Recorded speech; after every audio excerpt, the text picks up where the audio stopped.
Well, good morning, everybody. Welcome to the Asia Society. We've now have the American nudge, so I'm giving you the protocol for this morning. And we have the Wuhan tap, which will be like that. But if, like me, you're essentially uncoordinated, we're going to use the Asia Society variation of this, which is the Asia Society Amitofo. Okay?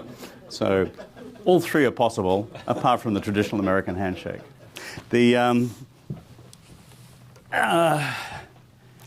We live in challenging times. Tom Nagorski just mentioned H1N1. I also remember the global financial crisis and the intersection between this global public health crisis and the health of the real economy, the health of financial markets, and then the actions of, as it were, the central authorities in responding to volatility in markets, as well as the real underlying problem in terms of public health, all intersect, and that's where we're up to. And so you can have two sets of responses to all the above. One is irrational panic. So take a walk down to the other end of this island, and you'll see a lot of that this morning. Or you can seek to rationally distill the constituent elements of the challenge/crisis unfolding before us. We at the Asia Society and at the Asia Society Policy Institute seek to bring light rather than heat to these discussions so that we may have a more informed and rational view of what is going on and what in rational terms can be done about it. So that's why it's good to be here with Dan Rosen from the Rhodium Group. Rhodium and Dan and ourselves at ASPI have been collaborating for several years now on what is called the China Economic Dashboard. You might ask, what the hell is that? Well, go online and find out. But what we've sought to do is to track China's stated economic reform program dating back to 2013-14 against the criteria for reform and the direction of reform which they themselves outlined in their critical decision on this back then, with what they have done in actual economic policy and substantive economic performance since then. So we've been tracking this for quite some years. And therefore that has required Dan, through his group, to go into the entrails of the Chinese economy beyond, let's just call it the most superficial data lines, as to what is actually generating change or not generating change in the underlying market structure of the Chinese economy. So that's the actual conceptual discipline we bring to bear on this. Therefore, that's why it's good to have Dan with us to take us through the best analytical framework for looking at the current crisis in itself, in what it means for the economy, what it means for financial markets, the response of central authorities, plus the question as framed originally by us in this series is what does it mean for the future of economic reform within China itself? So enough from me by way of general introduction. I've asked Dan to speak to us for about 15 minutes to provide all wisdom, all-seeing advice in terms of what will now happen. And we will measure you, Dan, against everything that you say. But I think it's best we proceed on the basis of an analytical framework, and then we will engage in discussion, and then with about half hour to run, we'll throw it open to questions from you in the audience and for those who are watching through a live webcast. Dan, over to you. Awesome. Kevin, thank you very much. It is good to be here, although this is tough stuff we're going to be talking about here this morning. Thank you so much for your support, the opportunity to do this project over the years. Tom, thank you very much for your involvement in leadership. I also want to say thank you to my colleague Lauren Glodeman, who's in the second row there on the edge, who runs the boiler room where we do all this analytic work, which is quite an undertaking. And I also want to say a special thank you to Jack Wadsworth, who's with us in the front row today, and is the godfather who inspired and provided the vision that helped create this thing. Not in a New York sense. A decade ago. Well, you know, you never know. You always want to be careful with the godfathers. He's a West Coaster. Yeah, yeah. So look, we're all a little bit off the script right now, right? Because things are happening so fast in real time that it wouldn't do us any good just to kind of work with our playbook that we drafted, along with the Schliffen plan in days yore. We have to respond to the realities that are unfolding even here this morning and are quite extraordinary. That said, I am going to continue to use the framework we've built in order to help us think about what's happening here around us. I want to talk first about what's happening in China, what the extent of the impact economically has been from the virus. The impacts to date. We use indicators, tangible indicators of activity to try to get a better beat on what's happening. The reported data isn't always as reliable as we'd optimally like it to be. So we look at things like, first of all, transport. And we look at activity since Chinese New Year ended and passenger trips being taken in the period since the end of Chinese New Year, down about 80 to 85% year on year. So that gives us a sense of just how much below normal that area of economic activity has been, which isn't, of course, just people taking discretionary trips. It's all those workers unable to get back to their factories. Coal throughput, coal use to power the industrial economy of the country is also a very important indicator of what actual activity is. And similarly, somewhere between 50 and 80% down against normal for this time of the year after Chinese New Year. Property data, very, very important to us, both because it's an excellent proxy not just of the commanding heights and what those who decide how industrial input should be performing is doing, but it reflects the hundreds of millions of middle-class Chinese and their sentiment, their willingness to take their savings and go into property even deeper than they're already in it. And so that's really a broader gauged indication of sentiment, a little bit less manageable in terms of the narrative and the messaging than some of the other industrial throughputs, which can be levered a little bit more from the top, at the top of provinces, if not the top of the nation in Beijing. And property activity has essentially been zero in terms of sales of new activity. Just last night, Hainan province banned pre-sales of property, which has been the only thing keeping many property developers from going into default, because they need to sell things they haven't even built yet in order to have the money to build the things they're already committed to build.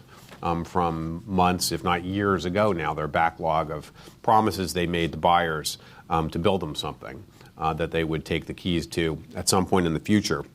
So property, super important. I want to pause on that one just for a second, deep in here, as a reflection of real-time sentiment of the household sector, of all the people of China, not just the government. And it's also the sector most profoundly connected to the solvency of the system, the outlook for the financial system, and broad economic activity in the country. It's also, again, as I said, very hard to kind of paper over that one. And so it gives the whole world, investors, but also less sophisticated observers, a pretty good look at what the extent of activity is right now. Manufacturing purchasing manager indices and non-manufacturing indices are another sort of non-government read, if you will, because they're based on surveying business people in the marketplace in terms of their outlook for the months, the quarters ahead. PMIs for both manufacturing and services, non-manufacturing, are down at historically low levels right now. After the past couple years, people have been getting more and more skeptical that the very limited, bounded movement in PMIs was really reflecting, true animal spirits, if you will. The step down that we've seen in the February numbers, I won't bother with the number because unless you read these things all the time, you won't know what one number means versus another. But suffice it to say that those PMI numbers are no longer suggesting that anybody believes that business as usual is hanging in there. They're not. They're reflecting a broad acceptance of the reality that activity has plummeted. And then finally, I'll add a totally different lens on activity is from space, where weather satellites can be used to look at emission of things like nitrous oxide and nitrogen dioxide, which are industrial gases emitted from manufacturing activity, production activity. And for most of the country, there's nothing in the air. There's nothing in the air. It looks like everything is completely closed versus what it would normally be. The other half of Rhodium does global environmental analysis, and there's a weird temptation to think that that's maybe not a bad thing if greenhouse gas emissions are slowing down. But this is not good news. This is a prelude to less capacity to implement painful, difficult environmental policies for the long run, not some kind of solution to the climate crisis, which is also a fixation for Asia society and for all of us who understand what's happening in the world, right? So that's activity to date. That's the past 30 days, if you will. And it is, lower level of activity, more, full arrest, cardiac arrest of activity than any of us have really ever seen, even during previous crises, including the global financial crisis, the Asian financial crisis, even around Tiananmen Square, if you go back that far. Much industrial activity was not turned off as a result of that event all those years ago. The current net assessment of that impact then for the economy from an economist perspective, there's no way that first quarter 2020 GDP for China can be reported as positive. It will absolutely be negative. And if there is a print, where there's a claim made that it was 4.5% or 5.5% or something like that, then we can pretty much say prima facie that is ridiculous, unfortunately. So Q1 will be a negative quarter. There's really no shame for anybody in admitting that. It's not just going to be a China phenomenon at this point, Kevin, is it? The question becomes one of recovery and looking forward. And what will the second quarter and the third quarter of 2020 look like? Already, the debate in some circles was starting to shift to what will the recovery look like? What will the bounce back look like? Because if you have pent-up demand because things are shut down for one period, then you might have a big bounce as people catch up to restocking inventories and all those sorts of things going forward. So that's worth considering as a possibility that you could see 2020 as a whole kind of come back to a stronger number because there's such a significant kind of catch-up activity later in the year. In service activity, that's not the case, right? Just because you missed dinner today doesn't mean you eat dinner twice tomorrow. You do not. So a lot of the kinds of activity that are concerning us are not going to be made up with an extra shift, if you will, in the second quarter or third quarter, fourth quarter of the year. And I would point out that in light of weak manufacturing activity, some, both inside and outside China, have been bragging about how great the service sector numbers have been, which are not as well reflected in traditional GDP, to explain why things are better than we thought. Well, if that were the case, then that means now, because of this punch down of service activity, that things are probably going to be a little uglier, if that was your point of view a few months ago. Recovery will continue to be stymied by domestic realities, despite the fact that new virus diagnoses appropriate cough. No fever. The cough is wet. It's not dry.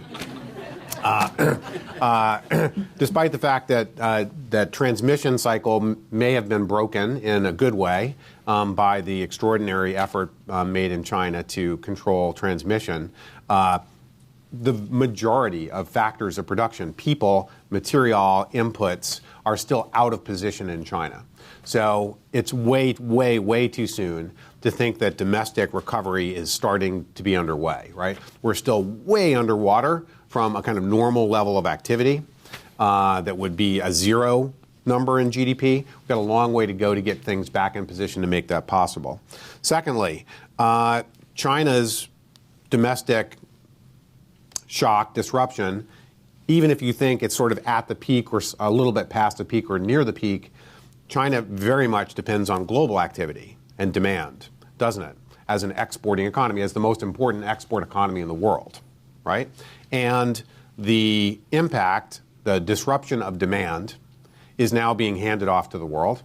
As we know, I'm, amongst other things, a Columbia University adjunct. We canceled classes today and tomorrow entirely. Maybe by later in the week, we'll start doing them by video, right? And we're really at the beginning of the steep part of the curve here in terms of impact on the United States, right? Whether this will look like Italy, Japan, South Korea, Wuhan, we're not really qualified to entirely say. We all consult, don't we, and read what we think is worth reading. But anyway, you cut it. Global demand conditions are extremely grim looking forward, not just because of the virus, but already now because of the spillover of virus on all sorts of sectors, which are going to have further run-on effects and reduce the amount of demand activity in our economies out here. That is going to reduce the 2020 appetite for China's exports. So not only is China's domestic consumption in a bad place, the net exports part of the GDP equation is looking to be very dark through the year. And then the final part of the equation, too, that I want to focus on for the moment there is investment component of gross domestic product for China, the expenditure math that we do. And as with central banks all over the world, the People's Bank of China is talking a lot, thinking a lot about big stimulus, putting money out there to create new demand where demand was missing, right? This is Keynes reminding us that this is what you need to do when you have a demand shock, this kind of a crisis. One of many problems there is that this kind of dark global outlook is giving business people in China yet another reason to stay on the sidelines rather than build a new production line or otherwise put investment to work at home. Further to that, a lot of China's financial picture for the rest of 2020 and into 2021 and beyond was predicated on this being a great year to start getting global capital flows into China. MSCI, FTSE, JP Morgan Bond Index, all the big global indexing companies have been really just talking about which quarter, at the most, which year they would start advising global savers to deploy more capital into China growth opportunities. Because of the disruption in our financial markets here and these still very much unresolved questions about the outlook for the Chinese economy, I think that global flow of capital, deployment of capital into China right now, we can't be as confident, nearly as confident about as we were even just a few months ago. So that's yet another sort of weight around the neck of the China outlook for recovery. Next wave effects, second order effects. On top of all that, current period, demand equation stuff I just talked about are what does this do to domestic debt sustainability inside China, right? Because beyond the real economy, you have the financial economy that has tens of trillions of dollars of obligations, the payment of which are contingent on companies continuing to have cash flow, right? Sell products, have enough money on hand to pay the interest on their debt at least. We had about a $1 billion of bond defaults, new bond defaults in China last week alone. And there are profound concerns about the solvency of the Chinese financial system. Essentially, Beijing has told the banking system of the country to take a 6-month forbearance on all repayment of debt. That may prevent defaults and bankruptcies among small, medium, and even some large Chinese companies, but who's going to make the banks whole, right? So that'll get us to some of the policy questions that I know we're going to talk about in a minute. Bottom line, worst economic crisis ever, I think, for China in my 27 years, or 28 years now of analyzing this stuff. But we don't know the lower bound yet. We have a sense of at least this bad, but how much worse than that it will be will depend on the quality of the policy making, policy response, the vision for how to get through this, right, and get to some new place tomorrow that leaders need to bring. China's leader, first and foremost, for their sake, but it can't just be China's leader. China's part of a global system. We are as well, right? And just as Kevin was at the table in London in 2009, when G20 first got together and figured out what can we do right in the teeth of the situation to create some sense of grappling hooks to manage with the risk, right? We don't really know yet what that collective response is going to be from leaders around the world. three big policy questions, to my mind, derive from the framework of analysis that I just offered you. First, will the bilateral U.S.-China deal hold up meaningfully, given all this? I won't even really spend very much time right now. We can circle back to that, Kevin, but clearly not. It's arithmetically impossible, I think, to achieve the kind of U.S. export to China aspirations that the deal was, we think, made of. I would point out also that we can't even be sure how we would measure that because the basis on which that deal was supposed to be judged is being kept secret by Washington and Beijing. Big problem for credibility is nobody in the analytic community really knows what the right way to score that one is. Is the broader picture, second question, is the broader picture of U.S.-China and China-world relations altered by anything that's happened over the past quarter since we last got together to do dashboard here? I observe, as we do a little bit in the dashboard, that the broader state of U.S.-China relations strategically is not at all addressed by that Phase 1 deal. The Phase 1 deal didn't deal with any of the structural economic stuff, and it certainly didn't deal with the geostrategic mistrust that is eroding, eating away at the sense that, a la the G20 moment, we have a basis of shared interest here that we're really going to work together with one another the right way. Washington continues even now to more emphasize risk exposure reduction to China than deepening engagement, finding ways to collaborate in a trusting way to deal with the crisis that's unfolding around us. We'll see if that continues to be the case by the end of this week or the end of next week. The global, it's not just an American phenomenon. Europeans are still focusing right now more on protecting themselves against Chinese subsidies. And if China does subsidize everything right now to deal with its problems, what's that going to do to European interests as a new wave wall of subsidized Chinese manufacturing starts to pour into global markets? That's definitely not just Washington, but everyone else in the OECD world especially concerned about that as well. That brings us to kind of our original point of being here, the question of is policy reform promising in light of all this? Today's dashboard, which we released a few hours ago, shows continued policy retrogression in the available data that we use to track whether China has been moving the ball down the field in all the fundamental nitty-gritty of policy work.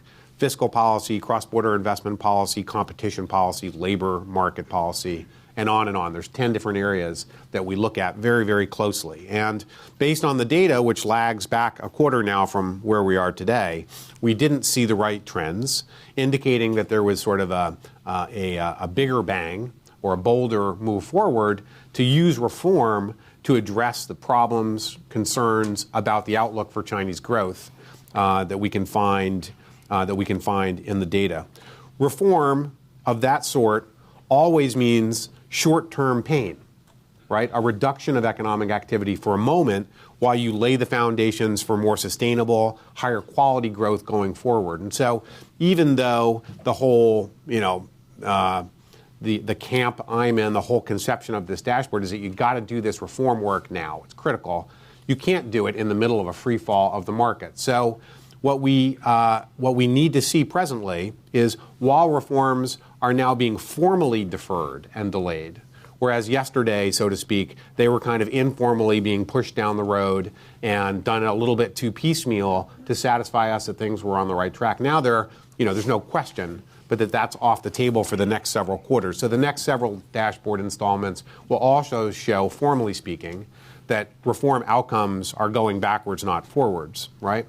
But what still can happen and still must happen urgently is that there's a very clarion clear statement of reform program intention from the top in China that acknowledges that only a reform approach is going to get us through the situation we're in today. Final thought here. Tom mentioned Dr. Bruce Aylward at the WHO. I spoke to him last night. He's been a dear friend of mine since we were roommates together in 1992 in Washington, right after I finished graduate school. Did you smoke and inhale? What happened in Washington stays in Washington at that time. But he had this cute little MGB we called the Pig, which we used to drive out to the beach with friends all the time, and I'll just leave it at that. He was chosen to lead the global attack on polio, got this close to eradicating it from the face of the earth, but for a few war zones in Africa and South Asia, really. He was tasked with the response to Ebola. Also, not a fun thing to be told to go into the field and deal with. And now he's been tapped to lead the WHO's response to COVID-19. He's been the clearest voice in the world, really, the past 2 weeks since leading that mission to not just Wuhan, but around China over 4 days. And he very much stands by his mission's extraordinary February 24 report, which I commend you all to read, especially the assessment section. It's just 2 or 3 pages. That document gave China very high marks, so much so that some people are still a little surprised by how much it endorsed the necessary authoritarian tactics that have been employed in China to try to break the transmission picture.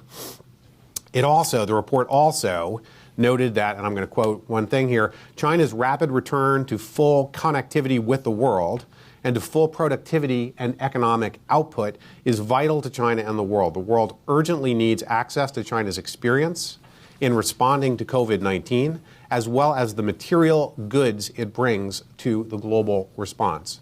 That is to say, we need what China can make, just basic material, whether it's masks, respirators, all sorts of other things that China's in a position to contribute, in addition to what it's learned about how to deal with this situation. What our dashboard shows is that a clear and credible path to reform, if not full implementation overnight, which is unrealistic, must be assured in order to enable that economic recovery. The virus is amplifying and accelerating the economic challenges. It's not the principal reason for them. So. Okay, thank you, Dan. Let's reflect on the thrust of his presentation, which is, in China we have, quote, a full cardiac arrest of activity. In 28 years you haven't seen anything worse, and we haven't reached the bottom yet necessarily. Okay, so that cheer you all up. Let's try and dissect this, and what I'd like to do is to go from the virus to the real economy to finance and the response by central governments to what is, I think, an emerging challenge for financial institutions, given the magnitude of the difficulty we are now facing, before then coming back, let's call it, to China's long-term domestic policy response as well. But let me start off with a general question, Dan, given what you've just said about your roommate and the WHO. What's your own assessment of the WHO's performance? The WHO is a complicated organization. It is first and foremost a science-based organization, international health organization, but it's also a diplomatic entity, right? And it needs to consider the political structure of the nations in which it is undertaking to improve the outlook for managing a crisis like this. With that in mind, I think the WHO has done the best job it could possibly do, an optimal job, and I think it's playing a critical role right now in helping to sort out between what is reliable and what's not reliable information about conditions on the ground, first and foremost in China. Beijing has a credibility problem, right? It has a credibility problem because in the early stage of this virus, the political environment was the problem. It disincentivized capable scientists, doctors, from ringing the alarm bell loud enough, right, to impel an adequately stood up response to what was soon to be the crisis we now know. Learning quickly from that mistake. Before turning them into Lei Feng. Before turning him into Lei Feng, of course, and making Lei Feng is a we can talk about propaganda hero of the Chinese Communist Party. Indeed. Back to you. And so this creates a credibility problem that, to some extent, has been resolved in terms of the virology and epidemiology, there's been, and the World Health Organization's job, Bruce Alward's job, has been to certify and validate that the information we're getting out of China now about transmission rates, mortality rates, all these sorts of things is credible and reliable information. At the same time, though, we still, on the economic side out of Beijing, are still continuing to see the wrong sorts of responses to data and credibility. I can confirm firsthand that officials and business people in some parts of the country are being told to go into their offices and run their air conditioners over the weekend to make it look as though electricity data is good and pointing to a recovery. That is precisely what you don't want to be doing right now. So I doubt that's coming from the top necessarily. It's officials in the context of a system where folks are just nervous about what it'll mean not to, make their numbers in terms of demonstrating how things are going and to be able to tell a good story, right?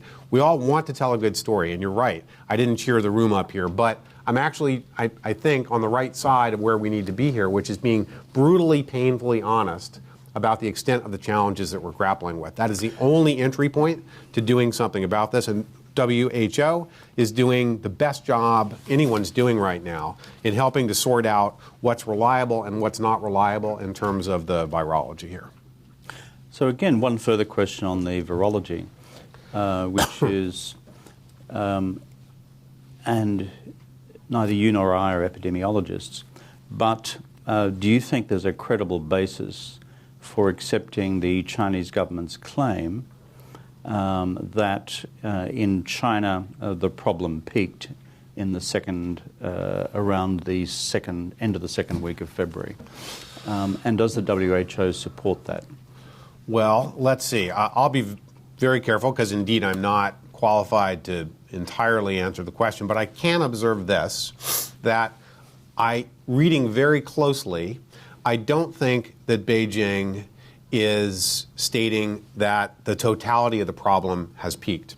I think they're stating that transmission and new cases of virus, right, have presently started to decline. There is acknowledgement among Chinese scientists and medical professionals that there could be a second wave, right? That there's a lot we don't know about the virology, right? And people who were tested clear, right, have developed it again and have come back in some cases to medical facilities. All that said, we do know, again, thanks to WHO, that folks developing vaccines who are looking for people who are newly getting the virus so they can test out treatments on them are harder and harder to find right now. So on net, right in this moment, right, new cases of virus, those are on the decline inside China. It doesn't mean that we're out of the woods at all in terms of this. I don't know, and I don't think that the virologists can be sure yet either. And I think they're the first to point that out. So I don't know. Is that helpful or? No. The reason I asked the question, it's an unfair one given our respective disciplinary backgrounds, doesn't lie in the medical science, is nonetheless that the whole point of the WHO mission to China was to externally and independently validate what was unfolding domestically, both numerically as well as the, let's call it, clinical treatment strategies. And on the latter, you're absolutely right. The WHO has validated China's approach.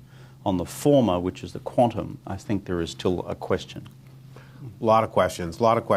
And WHO came out with some clarity about the data and the numbers for transmission, mortality, those sorts of things. It also came out with some very important observations about the non-pharmacological, non-virological aspects of how the rest of the world is going to need to respond now.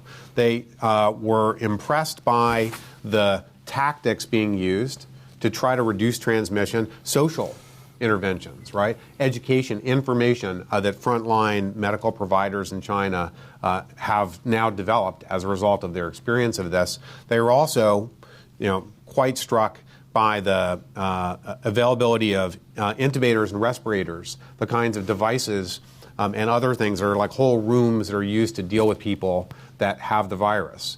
one thing Bruce has said a number of times is they're very good at keeping people alive once they have the virus, right? So China's ability now that they've kind of pushed down the curve, as they say, and reduced the new cases, to take people who are in that severe 15% because of their age bracket or underlying medical conditions and do an intervention with them using technology in a hospital setting to try to reduce the mortality, right? Nigeria doesn't have that. The United States does not have that, apparently, in terms of the medical apparatus necessary to deal with things if it goes through the roof in terms of these kind of infection rates. And that's a reason to be, concerned. Yeah. Yeah, so the reason I've probed these questions about the progress of the virus itself or its regress in China is that what financial markets do is they obviously seek to price risk, and a core element of risk is uncertainty. Similarly on the opportunity side of the equation as well. So therefore, the absolute core of our analysis of what happens in the economy and in finance proceeds from the objective data on the nature of the virus itself, both within China and abroad. Onto the economic dimensions of what's unfolding. Let me ask you a broad question first, which is, to what extent is it productive to simply see the economic impact of the coronavirus as a problem on the supply side of the global economy? Or to what extent does it, pardon the pun, now mutate in the direction of a demand-side problem as well? I don't think it's helpful at this point to see it as either a supply-side shock or a demand-side shock. It's absolutely both. We're beyond... It's beyond the classical, we've got a supply chain problem, therefore we can't supply. Oh, absolutely. Yeah, absolutely, right? And the question is critical because it's the starting point to what the policy response needs to be, right? Hence the question. If you are principally dealing with a supply-side phenomenon, firms unable to meet demand levels, right, or in overcapacity or what have you, then there is a certain set of steps you can take to deal with that. If it's a demand-side problem of collapse, people basically staying home and canceling, all of their discretionary activity and even pulling back on some of their non-discretionary activity in some parts of the world. In China, for example, going to a lower calorie diet for a month, right, which might not be a bad thing if you're concerned about diabetes, by the way. But it's definitely on both sides of the ledger. I don't see any way to isolate it on one side or the other. Yeah, looking at it, it strikes me as clinically difficult to identify in classical economic terms because it's unfolding on both sides of the ledger. And I think there is somewhat of a premature analysis that this is primarily a challenge on the supply side. You see that in some of the literature. But going to the essence of it and the nature of disruption, up front you have obviously manufacturing in China hit because you've got large concentrations of people in one place, and we had a whole series of lockdowns effectively occurring during the month of February, with varying analyses of the level of return to normality.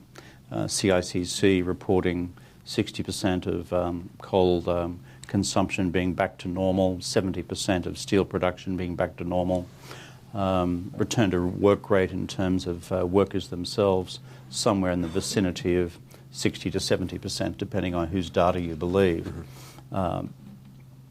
But then you go to the services sector, which is, by its definition, almost very people-intensive, particularly in terms of the interchange with multiple people, of which, of course, the airline industry, the tourism services industry, the education services industry, you just mentioned classes at Columbia, is that right, before, brings about its own obvious levels of risk.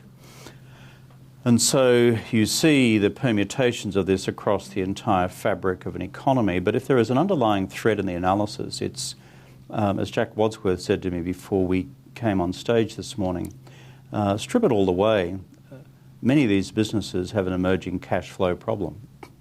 That is, if you've been selling airline tickets and you're a mainstream operator, or you're a second string operator in a country, or you're running a string of hotels around the world, you begin to have a problem in terms of the cash flow necessary to sustain the business.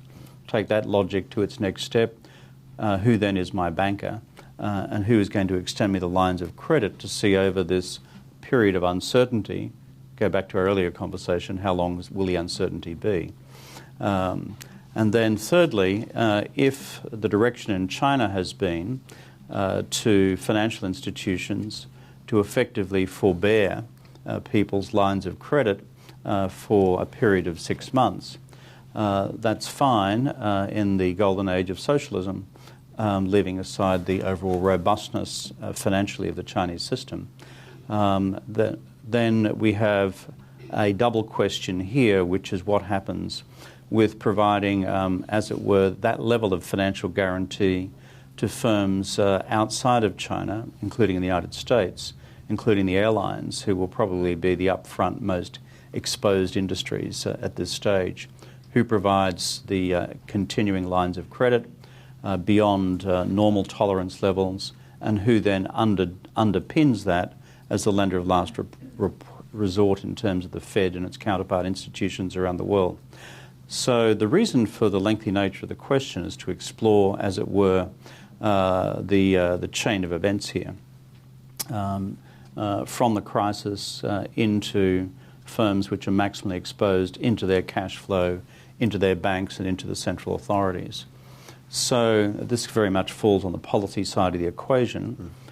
You touched on this in your remarks before. To what extent can the Chinese sustain their current, as it were, directive, given underlying, shall we say, problems within the Chinese financial system prior to the crisis? Mm-hmm. And to what extent is this now possible for other countries around the world, particularly if you're non-American and you can't just print money? Mm-hmm. Well, boy, there's a lot there to think about, and we got to figure this out. We don't definitely have answers to how this is going to fit together, but here's a few thoughts. In the immediate term, in the short term, China, as Washington in 2008, can make extraordinary interventions in order to maintain the solvency of the system and avoid a cascade of panicky failures of activity all through the system, especially for those industries which are on the front lines of taking the hit to their cash flow, and hence their ability to keep servicing their debt. Run-on effects of that to the banks that rely on them repaying their debt in order to keep operating in the marketplace as they do. And you mentioned the industries that are most obvious, top of the list, everything in discretionary travel, transport where people get together, education, entertainment, restaurants, hotels, services, all those sorts of things. China has already declared essentially a 6-month forbearance holiday for borrowers. And will basically that include Chinese private banks as well? Oh, yes. Yeah, very much so. Like Minsheng Yinhang and those sort of people. Absolutely, right? So 100% in Hubei province, and nationwide for small and medium-sized businesses have been told their banks will work something out with them.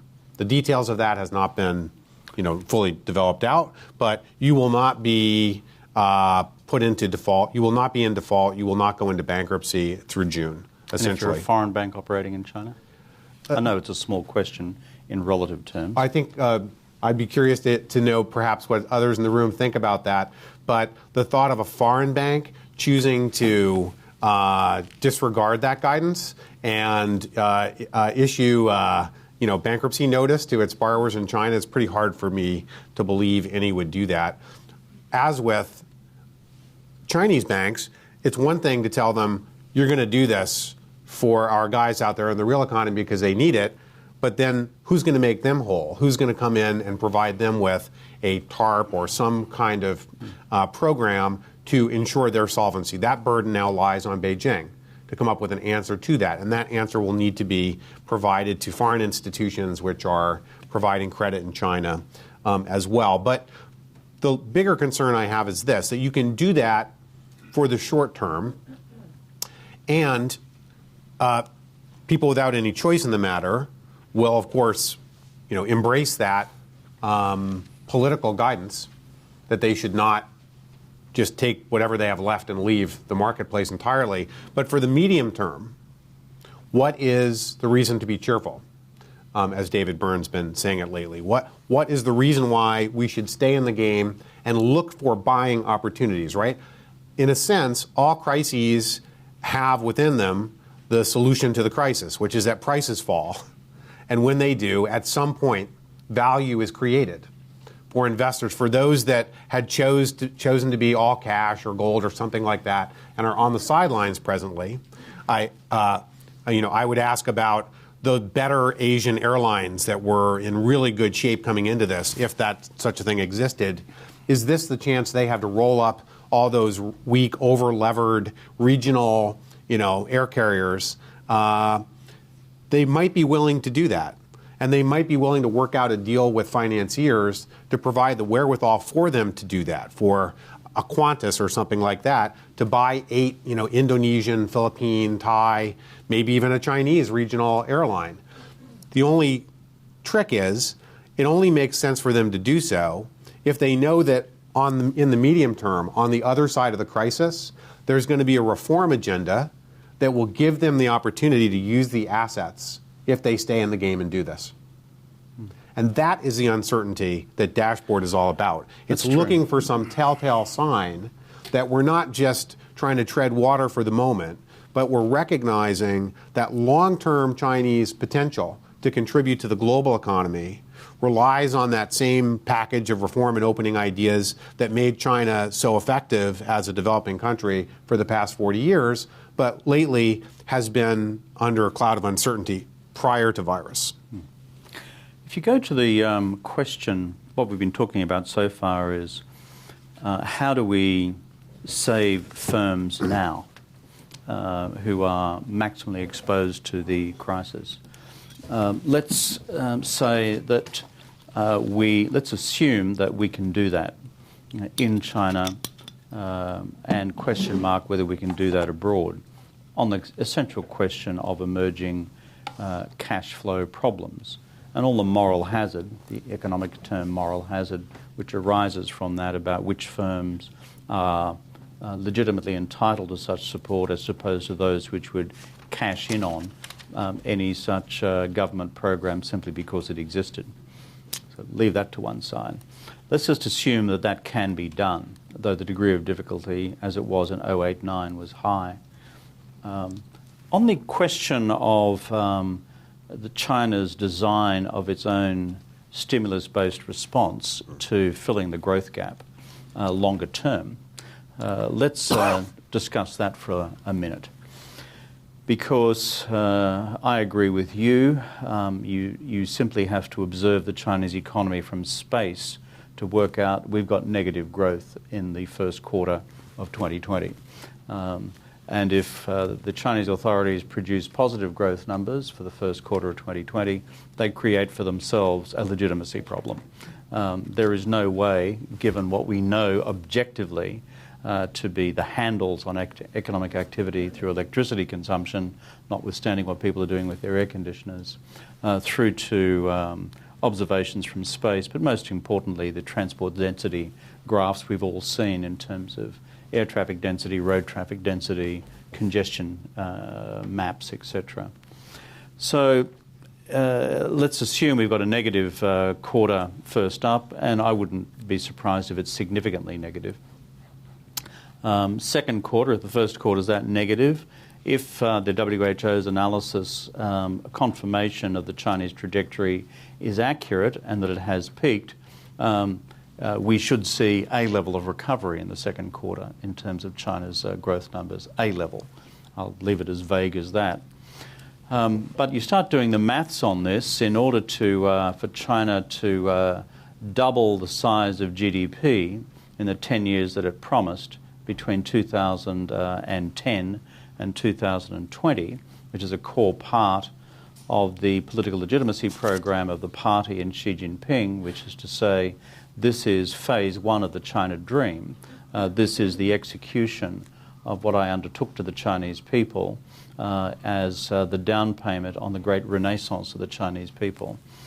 The mathematics, as I understand it, prior to the crisis, was that we needed a growth rate of around 5.6% in 2020 in order to bring that about, in order to complete that doubling of GDP.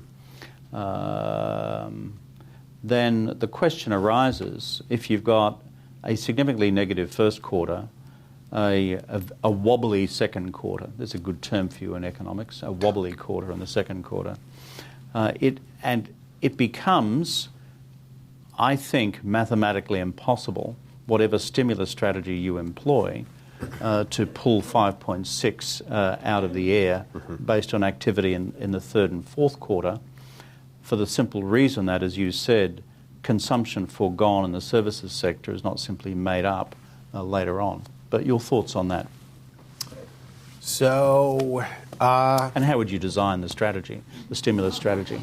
Yeah. I mean, well, for starters, I would now more than ever stop talking about a political objective like doubling GDP by 2020. Exactly. How is that rooted in any kind of empirical scientific analysis of the nation's welfare, right? No, it's pure politics. By the way, pure it disappeared from the language last week for the first time. It wasn't in the PBOC statement, I guess, right? Not PBOC, Politburo statement coming out of that meeting, which may be a little bit encouraging, right? But those kinds of goals, right? They're purely political. But the reason why they've hung around as long as they have is that politics can be useful if what people need is a shared sense of sort of like, what are we all aiming here? We need a sense of direction. And sometimes a sense of direction is more, a good can be better than perfect, right? And all that sort of thing, right? But right now, in this moment, these kind of arbitrary political objectives rooted in conditions a decade ago and reinforced in conditions a year ago or 6 months ago, there needs to be a demonstration by leaders that they understand that that's not the goal for right now, right? And the thing about these crises, in a normal period, if we weren't in a crisis, right? If the virus weren't happening at all, there would normally in China be hundreds of thousands of business failures each quarter. That is normal. That's okay. There are in the United States as well, right? Companies that are not doing well, which means they're not generating enough profit to justify their continuing effort. Everyone would be better off quitting that job and going to some company where they had better prospects of getting a raise tomorrow, rather than just hanging in there, right? So that normal process, the invisible hand telling you to become invisible. The insertion of politics in trying to program who stays in the market, who falls out of the market, is deeply concerning from an economic perspective, and it's been deeply concerning for years. One of our graphics in the competition policy section, I think, Laura, of the dashboard is new business starts and new business closures in China each quarter, right? And most problematic is that the business closures data has now been suppressed for the past 6 months. So we don't know, adding more uncertainty, as if businesses closing at a time like this should be seen as abnormal or unhealthy or bad, right? How are the good companies that stay in the market tomorrow, that Qantas example, or make it China Merchants Bank, or whichever Chinese banks were more prudent yesterday and hence have an opportunity tomorrow? How are they to justify all their prudence, all their not chasing yield during the salad days, if they're not given the opportunity because somebody else fails and leaves the market to expand their business, their better practices, doing what they can do to make China a more productive economy tomorrow? And so my great concern now in this window of forbearance, which may be necessary right in the teeth of a free fall of a crisis, how do you ensure that that doesn't mean that everybody, good, bad, ugly, and otherwise, gets to stay in the market, building up their debt levels for another 6 months without cleaning some space out here to create room for productive, healthy, sustainable growth going forward. That same problem and question will be asked in every nation around the world now that we have a truly global crisis on our hands as well. That's an important data point which I was unaware of, which Dan just mentioned, which is the non-disclosure of Chinese business failures for the last 6 months. Another reason to get you a copy of the dashboard and go online and propagate to your heart's content. What do you think they will do, Dan, in terms of stimulus, the Chinese government? I think everybody right now is stimulating in various ways, fiscal and monetary. We had U.S. monetary stimulus last week with a rate cut. That's probably going to lead to a Chinese rate cut as well to reduce borrowing costs for borrowers as they have to roll over credit during this forbearance period. They still have that rate that technically is building up in their debt service payment obligations. The concern that I think many analysts have is that if everybody is quarantined and stuck at home, then it doesn't matter how much extra spending money you put on their credit card. They can't go out and spend it. And so our traditional notions around stimulus, counter-cyclical stimulus at a time like this, aren't going to have as much oomph as the question about demand earlier on. As they should. Yeah, you can't really stoke demand when everybody's not allowed to leave their building, right? And, we have 2 employees, we have 2 colleagues that have been stuck not just in China, but in their buildings since January. One in Xi'an, one in Hangzhou. They cannot leave their building because they don't have local residence permits because they were there visiting their families. And the terrified guards at the front door won't let them back in the building if they leave. So they cannot go out and spend anything they happen to have in their pocket. So we can't just look to the playbook from yesterday in terms of how we stimulate through this. It's certainly not going to just be about stimulus, or maybe even mostly about stimulus. It's going to be about forbearance. It's going to be about standby arrangements that address the solvency of good companies so that they don't go out of business right now and shut down entirely, and also keep them ready when the virus is managed, and it will be, and we'll get through this ultimately, right? Will we then have the most productive investors, companies, able to buy into conditions in order to create the next cycle of positive activity going forward, and to do so at that time with better return on investment than the kind of poor politicized return on investment that we've seen in China, in our view, over the past decade, which at some point was useful for a 6-month period in 2009 and then ceased to be. And so we have the same question coming up in the second half of 2020 in my mind. What kind of finance system is China going to have in order to get out of this pothole, this incredibly deep pothole? If they do it right, it still seems to me, and I know I sound like I'm, greatest hits of the 1990s here, there is so much potential for China's economy in the context of reform to unleash decades more of excellent, high-quality growth and activity, right? I would be, if it takes this crisis to unleash that potential, then history books will reflect that there was at least a silver lining to how this plays through. And that's where we could ask hard questions about American policy, too, by the way, and whether this will help reset some of our craziness about how we're running our economy as well. On the China question, though, you're right to point to the absolute dilemma and the opportunity of what now presents itself to Chinese economic policymakers. You either go inwards and become more protectionist because your political impulses take you in that direction, given what you've been through, or those who are liberal economic reformers within the system are able to convince the political power brokers of the system that in fact this presents a unique opportunity to throw open the economy even further. Because if you ask one simple barometer test, and you've partly pointed to this, Dan, let's just say of China's principal airlines, not the national carrier, not even China Eastern, not even China Southern, not even Hainan, which is semi-private. In receivership. But let's say Shanghai Airlines or something like that. And let's assuming they're going through difficulties at the moment. I don't know whether they are or not. Would any foreign company buy a company like that, given that you know that the domestic airline industry will be subject to internal regulation of, shall we say, the distribution of seats and market by direct or indirect means by the Chinese regulators? That's kind of the dilemma you face. If you would have a genuine open skies policy domestically where may the best provider win, well, that's a separate story. Yeah. But that's where the rubber hits the road in the example. Final point before we go to questions is you touched on the good old US of A, where we are, and let's call it the curious aspects of American political leadership at present. What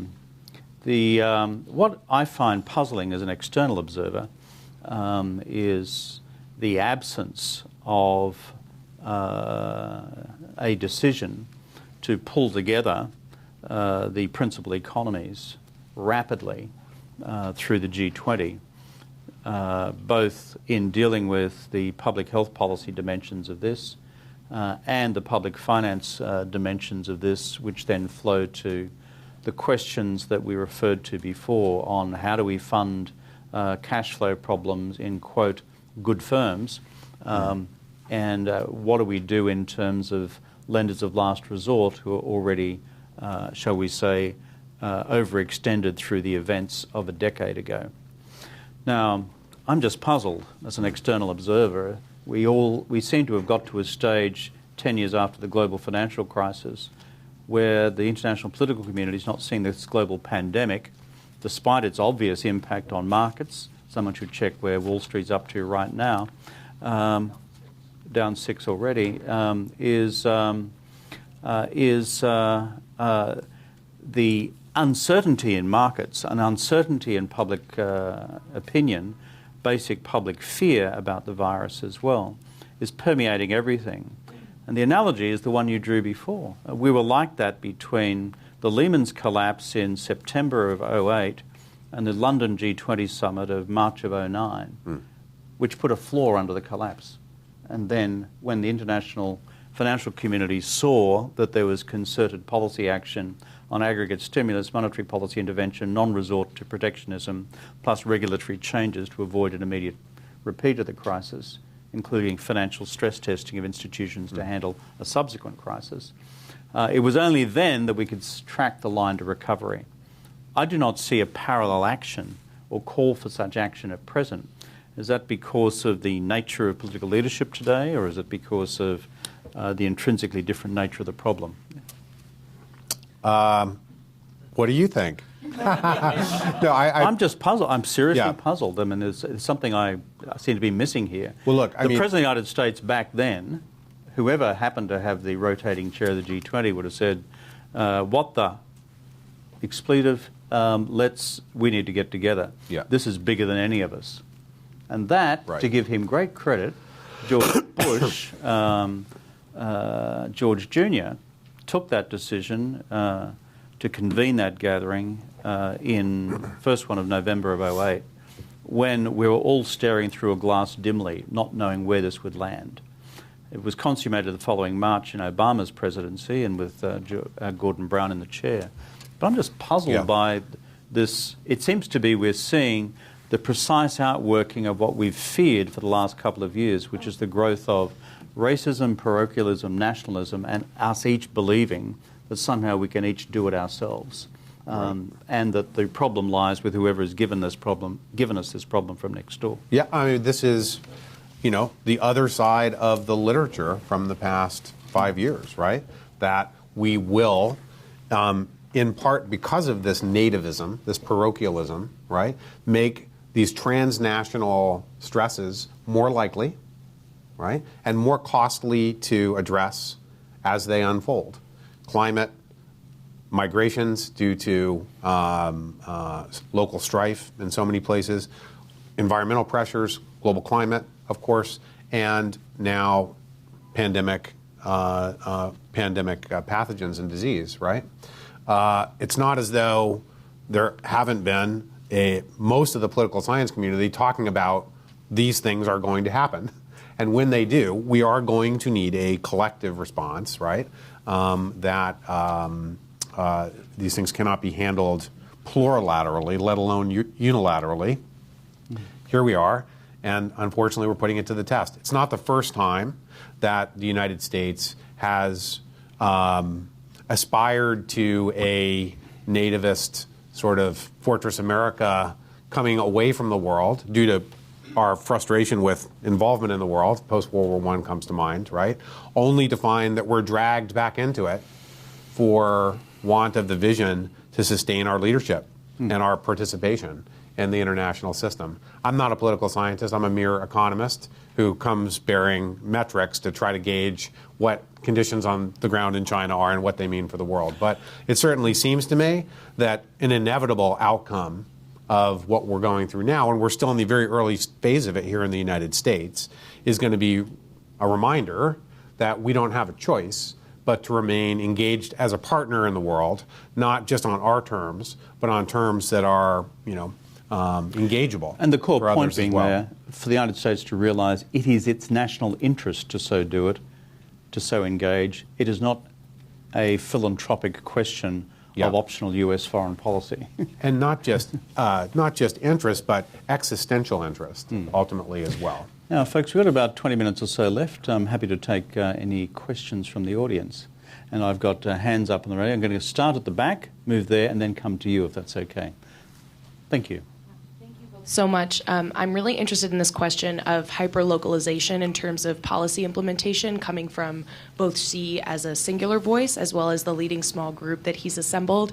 It seems to me that there are conflicting interests from both in that local governments are being told that they need to be stimulating their economies as well as sort of coming back from these diseases. And so how do you think the policy implementation in terms of these stimulus packages, so loans to small and medium-sized firms, will be implemented from a larger scale versus a smaller scale? Do you think that it's possible for Xi or the leading small groups to actually give a policy that could be implemented universally on these local levels? That's my first question. And my second question is more anecdotal. I'm hearing a lot from sort of friends and who are in quarantine in Beijing, and then I'm also getting selfies from people in Chengdu who are stuck in traffic. And so I'm wondering about whether or not this crisis could give an opportunity to sort of second and third tier cities to reform some of their internal economic policies and become larger players than they were previously. Yeah, I'll throw it to Dan for the first of those questions, and I'll chance my arm at the second. Over to you. In our view, what is wanting in China, both in the short term and in the very long term right now, is clear leadership from the top around the model, around the economic model and the system that China is going to have. There needs to be unambiguous clarity around the role for markets and the predominant role for market activity to decide what's productive and what's not productive to do, right? How that can be implemented through at the local level, there's all sorts of different opportunities in different parts of the country. There's, of course, an entire nation of hardworking people, very capable local bureaucrats. But what's needed is a clear rule set for what kind of economic system China's going to have. And whereas that used to be quite clear in terms of where things were headed, it wasn't as though in 2013 China was already at the cusp of OECD norms in terms of the role of the court system in supporting private transactions in the market and how the financial system was working. It was very clear, not least because Xi Jinping wrote a multi-hundred-page report and signed his name to it, that there was a vision for where things had to go in order to get to productivity for the future. Between then and now, repeated efforts to implement that kind of national level progress toward reform, right, has met with miniature crises and problems along the way that caused central leadership to defer, delay, fall back on that vision and try to fold back into it a kind of command and control political management, political engineering, which to our mind and the data we bring to bear is just not working to generate any profitability. And hence it's not working, right? That's what the problem is. There's not much that a local political authority can do to resolve that. You can do everything right in Chengdu. If you don't address these national level system questions, then it's just not going to be anywhere close to potential. It's interesting when you track the evolution of the decision, 党的决定, which was in 13, am I right, Dan? November 13, the one that we tracked through the dashboard.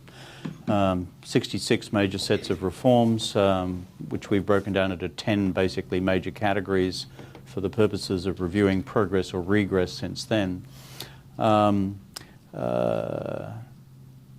When external shocks have arisen, by external I mean unanticipated shocks, what we've seen so far is a retreat to previous behaviours of distrust of the market and in fact a greater resort to regulation. The best case study of that is what happened following the Chinese financial crisis of August 2015, where you see in fact that having a palpable effect on the political capital, I don't mean Beijing, the political capital of the leadership, and how it was used from that point on, which was, in my judgment, reflected in a series of increasingly administratively driven decisions and a decreasing reliance upon the market. Now, hence the question we discussed before, which is, given this is a crisis of a much greater order of magnitude, the 2020 crisis, what will its impact be? And will it be of a short or long-term duration? Finally, on cities, I'm a bit like you. A week or so ago, I rang a friend of mine in Chengdu. He was 100% back to work, and this is a major manufacturing business. I rang another friend in Hangzhou, and their story was radically the reverse. And frankly, even in Shenzhen, it was a reverse story as well, for complex reasons of getting workers back from various parts of the country associated with Chinese New Year. I think the Chinese system will simply continue with what has been a central policy emphasis for, I think, at least 2 sets of 5-year plans now towards the development more intensively of second and third tier cities, for the simple reason that they believe that major cities, a proliferation of major cities of the Beijing, Shanghai, Chongqing, Tianjin order of magnitude, ceases to be optimally economically efficient, not least because of the density of the public transport investments which are necessary to sustain those cities. So I think we're going to continue to see that with or without a particular market or non-market response to the crisis. There's a question here from this gentleman and then over here. I have 2 questions. Looking at China in terms of its forward projections, do you see sort of this negative outlook to be accelerating, deaccelerating? What's the depth of this decline and the duration? And the second question regards Chinese holdings of U.S. Government debt and non-government debt. What do you see as the impact and ramifications on that? By the way, the Dow just went down 1,800 points, and after a 7% correction, it's now into a technical circuit breaker period where trading's halted for 15 minutes. Good, we can relax for 15 minutes. There's nothing you can do for the next 15? No. Look, the answer to the good question is not foreordained, right? It will depend on a bunch of things. It'll depend on how the virus behaves in China and around the world, right? But to my mind, and I'm talking my book here, this thing, the biggest variable in the answer to that question is how Chinese policy thinking is modified in reaction to this economic crisis, right? And whether that Chinese position is more interoperable with other advanced economy, OECD thinking especially, right, in terms of how we're going to collectively get back to that table in London, right? And even when there's not a crisis, how we're going to work with each other to emphasize engagement again, rather than emphasize self-quarantining ourselves from a different economic system, not because of a virus, but because we're concerned about how much subsidization takes place in it and how that could injure our firms. And we quietly battle each other out in third markets because we think that, Harbin Electric has an unfair advantage over GE or Siemens or something like that, right? So in the near term, people other than me who just deal with financial crisis dynamics in an age of algorithmic trading are the ones you're going to have to ask about how much worse this can get before we start looking for value and people start buying into this thing. Meanwhile, the difference between 0.7 and 3.4% mortality is still unknown. And WHO has helped us understand that for the time being as well. And that makes a difference of years, if you will, in terms of what kind of duration of a sense of emergency we're likely to have. I don't know if that's a correct analogy or not in terms of the duration factor, but it's something to think about. You mentioned U.S. government debt holdings by China. The irony today, probably, I'm guessing, as in 2008-9, will be that when there's a global crisis, people pile into the U.S. because they don't know what else to do. Because as bad as our problems are, Italy's look worse. Greece was one of the worst markets in Europe overnight, again, not surprisingly, right? So our institutions and our political system, as screwed up as I happen to think they are presently, is still a lot better than most of the rest. It's a retreat to fundamentals. And so, yes, there's no way that the Chinese government wants to move away from its U.S. U.S. government bond holdings presently. That's the least of my conjectures, my concerns. Here. Giosetta Capriati, Asia Society patron. I'm Italian. I just came back from Italy after 2 months. I came back from Rome 2 weeks yesterday. Yep. I arrived at Kennedy Airport. I expected all kind of checks. Nothing. Even the people flying from Milan, they just went through without any problem. No comment. The situation in Italy is very bad, as you said. The north of Italy is locked down. Business is down. The economy is a disaster. Tourism is zero. Nobody wants to go to Italy, even this summer, when we hope that things will be better. Yeah. But my question is another one. WHO, that incidentally has praised Italy for its strong measures, has also praised China, as you said, for sharing data, for openness, etc. What about asking the Chinese government why they didn't report the virus in December when it started? Whether it was the fish market in Wuhan, doubtful, or the poor Chinese eating bats, or the biolabs. Yeah. Had we known then, we could have taken measures and the damage would have been much less. Because if Italy is in a mess right now, many other countries are going to follow. Thank you. I was supposed to spend the weekend in Venice with Aspen Italia, and I just agreed to go in late April, I think, to Rome with them. Hopefully. I can always say no at the last minute.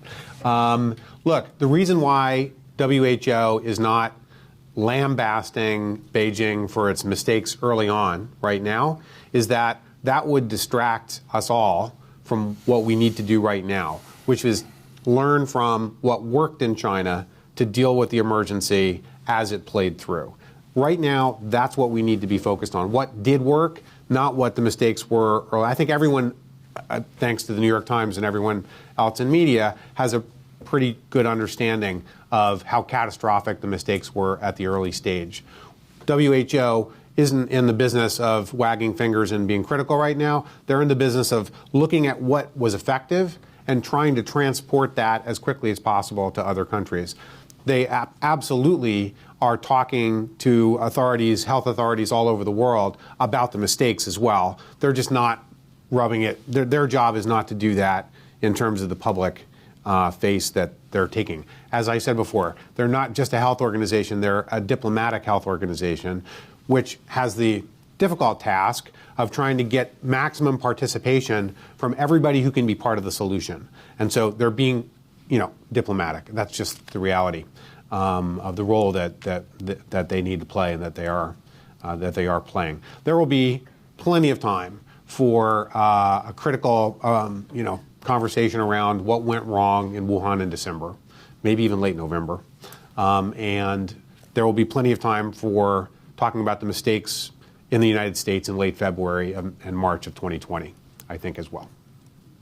You see, this brings into entire relief the debate which Dan pointed to in his earliest remarks, which is the effectiveness of systemic responses to crises like this. And there is emerging a debate about the effectiveness of the liberal democratic system of responses versus the Chinese authoritarian system of responses. And the Chinese authorities are acutely aware of this debate. It breaks down into two boxes. One, how did this thing happen in the first place, and the extent to which there was sufficient candor and honesty and transparency and courage within the system to allow the data and the information to be transmitted to those who needed to act on it nationally and internationally. And the second category is the crisis has erupted. What is the most effective system for dealing with it once it's fully erupted? An authoritarian one or a non-authoritarian one? Yep. And we are going to have a prolonged debate once we're through this thing about both those questions. And the battle lines are already being constructed in both areas. As we draw this conversation to a close, apart from thanking Dan, let me just leave you with two reflections. One's at a very basic community level. What I found most horrifying around the world has been the ready resort to racism as people in various parts of the world have begun to, as it were, reflect their anxiety and anger and fear towards Asians in general and Chinese nationals in particular. Any of us around the world should have sufficient maturity in the 21st century to recognise that we are global citizens confronting a global problem. And this is not the time to harbour or let alone encourage, let alone tolerate the emergence of any form of closet racism. That's my first point. The second is, and to conclude on this, the data handed to me before by Tom Nagorski about where markets are up to this morning. Now, I doubt that President Trump will be watching our webcast. I somehow doubt that. I know which programs he watches, and I seek to be on those reasonably regularly, as I'm sure you do, Dan, as well. I'm doing Fox later this week, and I do CNBC Squawk Box whenever I can, because he watches those things. So you want to influence these guys, that's kind of what you do. But here is a very simple message for the White House this morning. A 7% collapse on the stock market this morning is something that President Trump not only should be paying attention to, but I know will be paying attention to. And the message for you, President Trump, is pretty simple. Markets are saying governments, individually and collectively, need to act on this underlying market uncertainty. And about two things: the adequacy of the global response and national responses by public policymakers to the virus itself, and secondly, the adequacy of our preparation for the central monetary authorities to deal with the cash flow crises which will emerge with critical corporations in all our economies. They're the two takeouts. No single government can handle that. He needs to work by convening the most relevant international gathering, the G20, to do that now. So, folks, Dan Rosen, great presentation, someone who studies the entrails of this and has given us the benefit of his wisdom this morning. Plus, I draw your attention again to the China Economic Dashboard, something which should become compulsory reading for each of you. When you come back to our next Asia Society gathering, there will be a quiz on the contents of this one, and I will personally be handing out awards for those who win the quiz. Thank you very much, and thank you, Dan. Thank you.